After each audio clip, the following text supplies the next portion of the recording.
بھائی کا سوال ہے،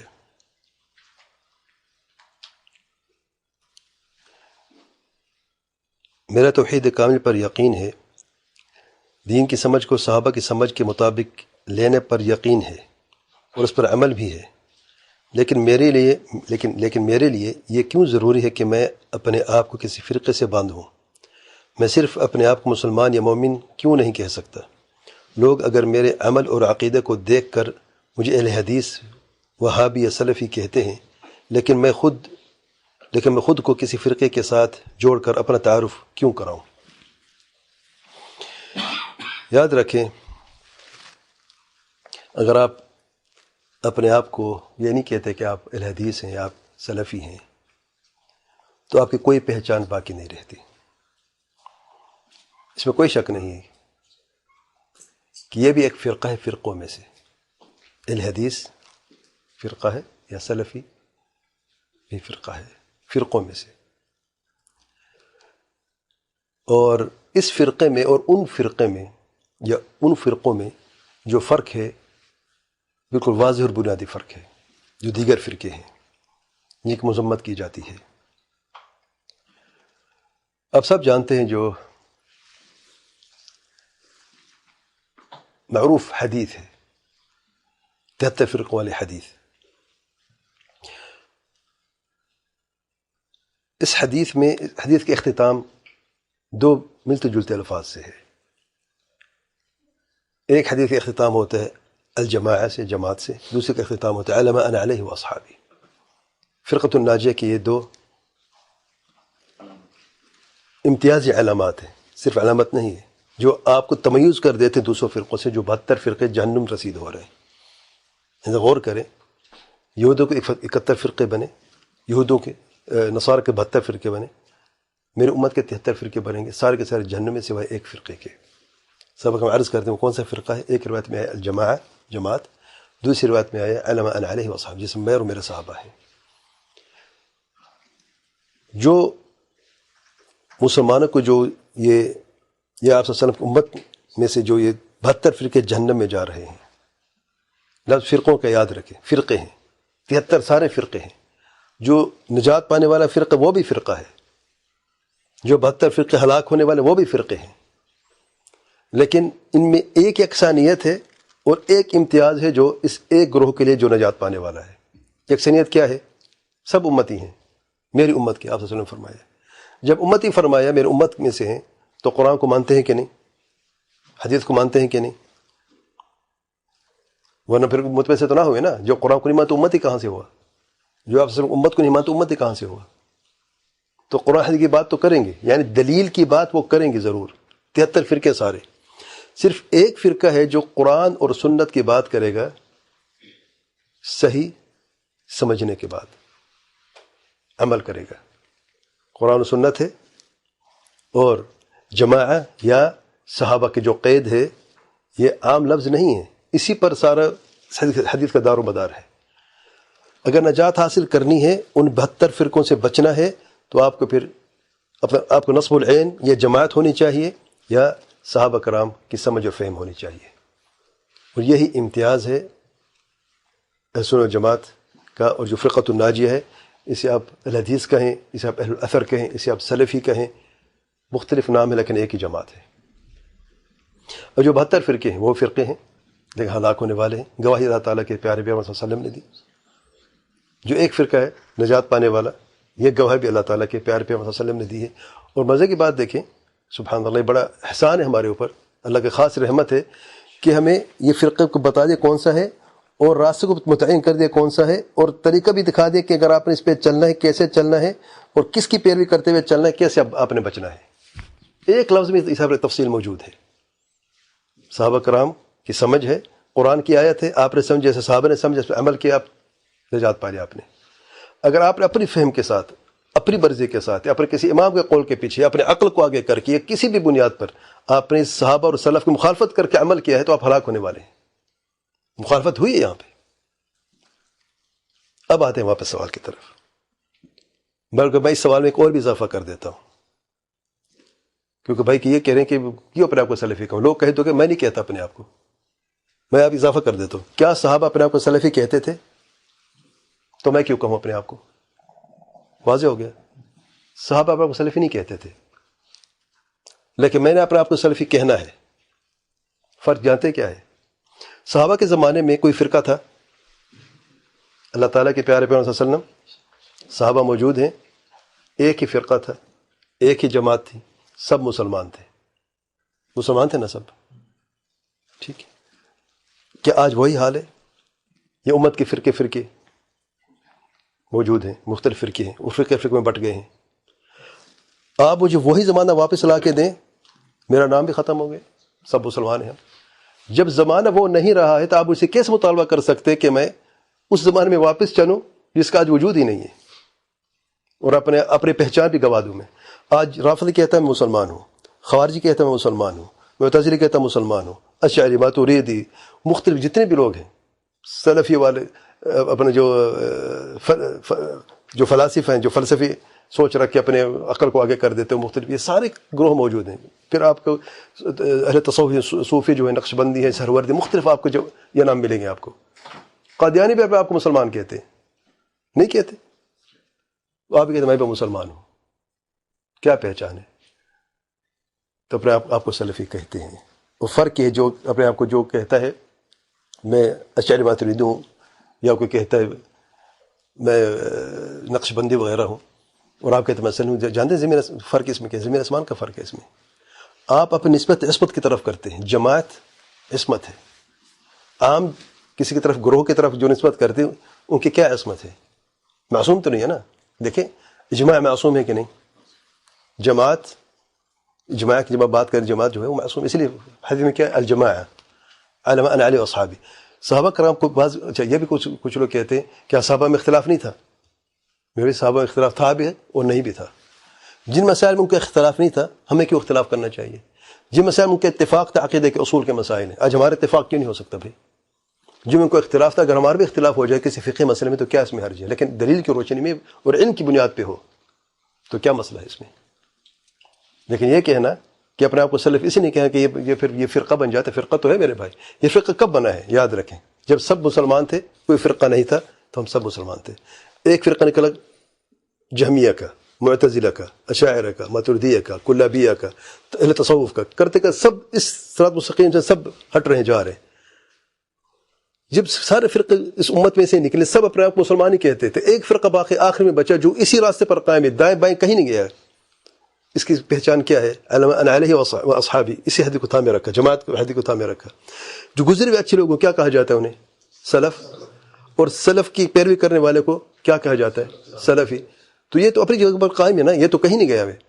اب ہم سے مطالبہ کیا جاتا ہے کہ آپ نام ختم کریں، ٹھیک ہے، تاکہ یہ لوگ بھی نام ختم کریں. میرے بھی ان سے کہیں ختم کریں جنہوں نے اپنا نام خود چنا ہے. میں نے تو اپنا نام نہیں چنا نا، میں تو باقی رہنے والا اسی راستے پر قائم ہوں، مسلمان ہوں. لیکن جب باقی مسلمان اٹھ کے نکل گئے، اپنے راستے متعین کر لیے، نام بھی بدل دیا، جماعتی اور فرقے بن گئے، میں بھی اپنے آپ کو سے مسلمان کہوں، رافضی آپ کو مسلمان کہتا ہے، خارجی مسلمان کہتا ہے، پھر میری پہچان کا ہے. اسے پہچان تو بنا لی، اپنے راہ راست سے ہٹ چکا ہے وہ. اب میں بھی اپنے راستے کو چھوڑ کے میرا نام اسی راستے سے جڑا ہوا ہے، پتہ ہے، صراط مستقیم سے اور سبیل المؤمنین سے. یہی راستہ ہے. جیسے کہ سورۃ النساء کی آیت میں کیا ہے؟ وہ یشاقق الرسول من بعد ما تبين له الهدى واتبع غير سبيل المؤمنين نوله ما تولى ونصله جهنم وساءت مصيره. اس میں نصب العین رکھے اس آیت کو اس حدیث کے ساتھ، تو پتہ چلے گا کہ آپ کہاں پہ ہیں.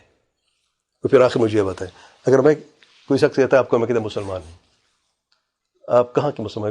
میں پاکستانی مسلمان ہوں. پاکستانی مسلمان ہوں نا، کیا اس میں حرج ہے؟ نہیں. میں پوچھتا بھائی آپ کہاں کے مسلمان ہیں؟ پوچھے گا نا. میں کہتا میں پاکستانی مسلمان ہوں، اس میں کوئی حرج ہے؟ نہیں نا. اس میں کیا حرج ہے؟ اچھا آپ کہاں پہ رہتے ہیں؟ مکہ میں رہتا ہوں. آپ مکی ہیں نسبت مکہ کی طرف. آپ بغداد میں رہتے ہیں، آپ کہاں؟ بغدادی ہیں. مسلمان ہیں، بغدادی مسلمان ہیں. مسلمان مدینہ میں رہتے ہیں، مدینی مسلمان ہیں. ٹھیک. اچھا آپ کس فرقے کو ترجیح دیتے ہیں فقہی مسائل میں؟ حنبلی. آپ کون ہیں؟ میں مسلمان حنبلی ہوں. فقہی مسائل میں اجتہادی اگر کوئی مسئلہ ہے تو امام احمد رحمہ اللہ کو ترجیح دیتا ہوں. جب دلیل نہیں ہے واضح تو امام احمد رحمہ اللہ کے قول کو میں ترجیح دیتا ہوں. اپنے آپ کو میں مسلمان پاکستانی کہہ سکتا ہوں. اگر میں صرف کہیں پاکستانی ہوں تو ظاہر اکثر مسلمانوں کی ہے. میں مدنی ہوں، ظاہر مسلمان مدنی مدینہ میں رہتا ہے. جائز ہے کہنا نا. اپنی نسبت کسی شہر کی طرف کرنا جائز ہے، ملک کی طرف کرنا جائز ہے. سلف کی طرح جائز نہیں ہے بھائی. میں سلفی ہوں، یعنی اپنے مختصر کر دیا، مسلمان بھی ہوں میں سلفی بھی ہوں. تو سلفی کہنے میں کیا حرج ہے؟ پھر قرآن مجید میں دیکھیں مسلمان کا لفظ بھی ہے، ایمان کا لفظ بھی ہے، الصادقین والصادقات الصائمین والصائمات. یہ سب کیوں ہے؟ پتہ کس طرف اشارہ ہے؟ یہ اسلام آپ کی اساس ہے. جب ایک کوئی ایکسٹرا چیز آ جاتی ہے اس کے اوپر، پھر آپ اپنا نام بھی بدل سکتے ہیں. آپ کا نام وہ ہو سکتا ہے. آپ سچ زیادہ بولیں گے تو صادقین میں سے ہیں، سچے ہیں آپ. کوئی شخص یہ کہہ سکتے ہیں کہ آپ مسلمان نہیں ہیں کیونکہ آپ سچے ہیں. الصائمین والصائمات، روزہ رکھیں آپ صائم ہو گئے. کوئی شخص کہہ سکتے ہیں آپ یہ نہ کہ آپ کہیں مسلمان ہوں، بس یہ مت کہیں میں ان میں سے ہوں. تو اس میں ہماری طرف یہ اشارہ ہے کہ آپ کا نام ایک خاص، جب امتیازی سلوک آپ کرتے ہیں کہ خاص امتیاز حاصل کر لیتے ہیں، آپ اپنا نام رکھ سکتے ہیں. جب ساری چیزیں ممکن ہیں تو صرف سلفی پہ آپ کو کیا جھگڑا ہے؟ کیا مسئلہ ہے؟ تو آپ سلفی کیوں نہیں کہہ سکتے پہ آپ کو؟ تو سلفی آپ کو کہہ سکتے ہیں اور کہنا بھی چاہیے. اگر آپ یہ خواب دیکھ رہے ہیں یا مجھے دکھانا چاہتے ہیں کہ نہیں آپ اپنا نام ختم کریں تاکہ ایک امت بن جائے، یہ ناممکن. فرقے بن چکے ہیں. اگر آپ کوئی بعض لوگ کہتے ہیں حدیث ضعیف ہی نہیں مانتے ہم. اب حدیث کو ضعیف کریں نہ کریں آپ کی مرضی ہے، لیکن واقعہ کو کیسے چلا سکتے ہیں آپ؟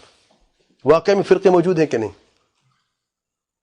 اور کیا سارے فرقے جہنم میں جا رہے ہیں؟ کوئی فرقت ہوگی جو فرقت الناجیہ ہے، نجات پانے والا؟ کیونکہ ناممکن ہے سارے مسلمان جہنم میں چلے جائیں، ناممکن ہے. وہ کون سا فرقہ ہے جو کہتا ہے ہر جگہ موجود ہے؟ وہ فرقہ ہے جنت میں جانے والا. وہ فرقہ ہے جو کہتا ہے کبیرہ گناہ مرتکب کافر ہے، وہ فرقہ ہے. میرے کوئی ہر مختلف فرقے ہیں نا. جو قبر کا طواف کرنے والے وہ فرقہ ہے. جو اماموں کو، جو اولیاء کو انبیاء سے بڑا درجہ دیتے وہ فرقہ ہے. جو قرآن جھٹلانے والے وہ فرقہ ہے. جو ائمہ کو معصوم سمجھتے کیا وہ فرقہ ہے؟ کون سا اس میں فرقہ ہے؟ سارے فرقے موجود ہیں کہ نہیں؟ موجود ہیں آج امت میں. اور آپ کو مسلمان بھی کہتے ہیں. میں یہ نہیں کہہ رہا کہ سارے کافر ہیں، تکفیر کا الگ مسئلہ ہے، اس کے اپنے ضوابط ہیں، اپنے شروط ہیں، اپنے احکام ہیں. میں یہ کہہ رہا ہوں کہ آج کے دور میں فرقے بندیاں موجود ہیں، فرقے ہو چکے ہیں. اگر آپ اس حدیث کو یہ کہتے کہ نہیں ہمارے علماء اس حدیث کو ضعیف کہتے ہیں، آپ واقعہ کے بارے میں کیا کہیں گے؟ جو ہمارا واقع مشاہدہ ہے، فرقے موجود ہیں، سارے موجود ہیں. ان میں سے ایک فرقۃ الناجیہ ہے. ناممکن ہے وہ شخص جو کہتا ہے کہ اللہ تعالیٰ عرش پر مستوی ہے، اور وہ شخص جو کہتا ہے اللہ تعالیٰ ہر جگہ موجود ہے، ہر جگہ میں حل ہو چکا ہے، دونوں ایک جیسے، دونوں جنتی ہیں، دونوں ایک فرقہ ہے. ممکن ہے؟ وہ شخص جو کہتا ہے ائمہ معصومین نہیں ہیں، ائمہ جو ہیں ان کا ہم قدر کرتے ہیں، امام ہیں، ان کی اپنی رسپیکٹ ہے، اپنی قدر ہے، لیکن معصوم نہیں ہیں یہ. اور وہ جو کہتا ہے ائمہ جو ہے معصوم ہے، وحی نازل ہوتی ہے اور ان کا ہر قول دین ہے. کیا دونوں برابر ہیں؟ کیا دونوں جنت میں جانے والے ہیں؟ سوال نہیں پیدا ہوتا. تو یہ فرقے موجود ہیں. واقع اس کی گواہی دیتا ہے. آپ اس کو رد نہیں کرتے. آپ حدیث کو نہیں مانتے نا، آپ واقع کو کیسے جھٹلا سکتے ہیں؟ جب واقع یہ گواہی دے رہا ہے کہ فرقے موجود ہیں اور آپ کے سامنے ایک ہی راستہ جو نجات کا راستہ ہے. اگر آپ یہ حدیث نہیں مانتے مجھے بتائیں، جو قرآن اور سنت کی بات کرتا ہے اور عمل مخالف کرتا ہے، عقل کو ترجیح دے کے کسی امام کے قول کے پیچھے لگ کے، کسی بھی چیز کے پیچھے لگ کے، یہ شخص ایک طرف. دوسری طرف قرآن سنت کی بات کرتا ہے اور صحابہ اور سلف کے فہم کے مطابق عمل کرتا ہے. ان میں سے کون ہے جو نجات پانے والا ہے؟ اللہ کے لیے مجھے بتائیں. حدیث کو چھوڑے اگر نہیں مانتے آپ، مجھے بتائیں ان میں سے کون جو فرقۃ الناجیہ ہے، جو نجات پانے والے ہیں قرآن و سنت کی روشن میں. اور سورۃ النساء کی آیت 115 کا میں نے ذکر کیا ہے، واضح دلیل ہے. مشاقت ہوئی اللہ تعالیٰ کے پیارے پیغمبر صلی اللہ علیہ وسلم کی، مشاقت شدید مخالفت ہے. کب؟ جب مومن کو راستوں کے علاوہ کوئی اور راستہ اختیار کیا. شدید وعید ہے. جہنم رسید کیوں ہوا ہے؟ جہنم کیوں ٹھکانا ہے اس کا؟ یہ سب لازم اور ملزوم ہے. آپ صلی اللہ علیہ وسلم شدید مخالفت، مشاقت، صحابہ کے راستے اور سلف کے راستے کے علاوہ کوئی اور راستہ اپنانا، اسی راستے پر اللہ تعالیٰ اسے یہی سزا دیتا ہے، وہی راستہ اپنا لیتا ہے، پھر ٹھکانوں کے جہنم ہوتا ہے. میرا بھی یہ ساری چیزیں لازم اور ملزوم ہیں. آج آپ اپنے آپ کو بڑے فخر سے کہہ سکتے ہیں. ہاں اگر آپ کی امت میں کوئی باعث جھگڑا بنتا ہے، باعث فتنہ بنتا ہے تو الگ بات ہے، یہ حکمت عملی اور ہے. لیکن میں یہ بات کر رہا ہوں کہ یہ کہنا کہ میں اپنے آپ کو کیوں سلفی کہوں، یہ تفرقہ کا باعث بنتا ہے. میں تفرقہ نہیں چاہتا ہوں. کوئی اور کہہ دو کہ میں کیوں کہوں؟ آپ کو کہنا چاہیے. آپ کا امتیاز یہی ہے، آپ کی پہچان یہی ہے. اور یہ امتیازی جو ایک تمغہ ہے حسن کارکردگی کا، یہ اللہ تعالیٰ کی طرف سے ہمیں ملا ہے، آپ صلی اللہ علیہ وسلم کی سنت سے ہمیں ملا الحمدللہ. آپ کیوں اسے گنوانا چاہتے ہیں؟ واللہ اعلم. تب کب نہیں کہنا چاہیے؟ اس وقت جب فتنہ کا باعث ہو، جب اس میں کوئی امتیاز ہو، جھگڑا ہو اور اس میں امت میں تفرقہ کا سبب ہو. نہیں ایسا نہیں ہوتا. آپ دیکھیں علماء کے اقوال دیکھیں. ایک فرض ہے کہ ایک کہنا کہ واجب ہے، ایک کہنا کہ کہنا بہتر ہے. نہیں یہ اچھا یہ اور مسئلہ آ گیا. تزکیۃ النفس کیا اس میں ہوتا ہے؟ کوئی شخص کہ میں حنبلی ہوں، تزکیۃ النفس میں کوئی شخص کہتا ہے میں روزہ دار، میں روزے میں ہوں، تزکیۃ النفس ہوتا ہے؟ میں بتاؤں تزکیۃ النفس تب ہوتا ہے جب آپ اس کو غلط استعمال کرتے ہیں. میں سلفی ہوں، اب میرے جیسا کوئی نہیں، میں جو بھی کروں میری مرضی ہے، میں توڑ پھوڑ کروں، جو کچھ بھی کروں، ایسا نہیں ہوتا. اگر سپر میں بن جاتے اس لفظ کو استعمال کرتے ہوئے غلط ہے، اس کو غلط استعمال نہ کریں. جو اس کا صحیح جگہ، جو صحیح اس کا طریقہ ہے، اب اس شریعت کے حدود کے اندر رہیں، یہ مطلب شرعی ہے. جیسے میں نے کہا ہے آپ کی پہچان کیا ہے، ٹھیک ہے اگر آپ یہ سمجھتے ہیں اس میں تزکیہ ہے. ایک اور غلط فہمی ہے، ایک تو وہ تھی میں کیوں کہوں تفرقہ بنتا ہے کہ غلط فہمی ہے اس میں تزکیہ ہوتا ہے، میں نہیں کہنا چاہتا ہوں. پھر آپ کی پہچان کی، ٹھیک ہے آپ کہیں میں مسلمان ہوں، سلفی نہ کہیں، یہ کہتے ہیں اب تزکیہ ہوتا ہے. نہیں بتا رہا ہوں علماء کے اقوال بیچ میں سے نکال کے آؤٹ آف کانٹیکسٹ درست نہیں ہے. آپ ان علماء کے اقوال جو ان کی شروحات و دروس میں ہیں دیکھیں، میں پہلے بھی عرض کر چکا ہوں، ہمیشہ جواب سے پہلے سوال سنا کریں. سوال میں کیا تھا اس کے حد تک جواب ہوگا آپ کو. اور عام دروس میں جب عالم کے ساتھ بیٹھتے ہیں اس کی جب تفصیل بیان ہوتی ہے میں اس کا ذکر کر رہا ہوں. ہمارے سلف علماء جو ہیں ان کی شروحات دیکھ لیں اور کس طریقے سے اس منہج کو انہوں نے بیان کی ہے اور اس کی نسبت کس طریقے سے کی ہے. اب شیخ صالح فوزان کے قول کر رہے ہیں، آپ ان کی دروس دیگر دروس دیکھیں، شیخ بن باز کے فتوے دیکھیں، علامہ ناصر البانی کا میں بتا رہا ہوں آپ کو، آپ وہ دیکھ آپ حیران ہو جائیں گے جس طرح سے انہوں نے دفاع کیا اور تفصیل سے جو بات بیان کی ہے. اور بلکہ اسے چھوٹا سا مناظر بھی ان کے ساتھ بعض لوگ آ جاتے اور باتیں لمبی ہو جاتی تھی، جو اس سے خوبصورت انداز میں انہوں نے بیان کی ہے. میں نے کچھ الفاظ وہاں سے لیے ہیں کہ عصمت کی بات جو کی ہے کہ میں نے سلف کی طرف نسبت کرنا یا عصمت کی طرف کرنا ہے تو معصوم ہے، قرآن سنت کی روشنی میں آیا ہے. کسی اور گروہ کی طرف اپنی نسبت کرنا گمراہی کی طرف نسبت کرنا ہے. دیکھیں کہاں عصمت کہاں گمراہی ہے. اس لیے یہ زمین اسمان کا اس میں فرق ہے. تو اگر آپ تزکیہ کی بات کے عالم کی بات کرتے ہیں، لوگوں نے تزکیہ کیا ہے اپنا، لوگوں نے اپنا آپ کو سپیریئر سمجھا ہے، لوگوں نے فتنے کیے ہیں، لوگوں نے جھگڑے کیے ہیں، لوگوں نے تفرقہ کیا ہے، تب تو جائز نہیں ہے. لیکن اگر آپ شریعت کے اندر رہتے ہیں اور اپنی پہچان کی حد تک اس کو رکھتے ہیں، جہاں پر پہچان لوگوں کی ختم ہو چکی ہے یا اپنی پہچان غلط طریقے سے باطل مناہج اختیار کر کے اور گمراہی کے راستوں پر چلتے ہوئے اپنی پہچان بنائی ہے، تو اس جیسے کہتے ہیں نا کہ کراؤڈ میں اگر میں بھی اپنے آپ کو پہچان نہ بناؤں، میں بھی کہوں کہ یار ٹھیک ہے آپ جو ہے نا مسلمان کہ میں مسلمان ہوں صرف، تب تم سب برابر ہو گئے، میری پہچان تو ختم ہو گئی نا. تو پہچان کو قائم کرنے کے لیے آپ سلفی اپنا کہہ سکتے ہیں، اس میں کوئی تزکیہ نہیں ہے، کوئی حرج نہیں ہے. میں بتاؤں میں آپ کو یہ بھی آخر میں لے لیں، آپ لغتاً و شرعاً یہ کہنا جائز ہے، آپ کہہ سکتے ہیں لغت کے اعتبار سے بھی اور شرع کے اعتبار سے بھی. شرع کی دلیل میں نے بیان کر دی ہے، لغت کے اعتبار سے بھی آپ جانتے ہیں کہ گزرے لوگوں کو سلف کہتے ہیں. سلف کیسے کہتے ہیں عربی زبان میں؟ گزرے لوگ. اور اچھے گزروں کو سلف الصالحین ہیں، ہم ان کی پیروی کرتے ہیں. یا جو ہے یا نسب ہے، جیسے حنفی ہے، جیسے مکی ہے، مدنی ہے، اور سلف میں آپ یا لگائیں دیں نسبت کے لیے سلفی ہو گیا ہے. تو لغتاً و شرعاً آپ سلفی کہہ سکتے ہیں، اس میں کوئی حرج نہیں. واللہ اعلم.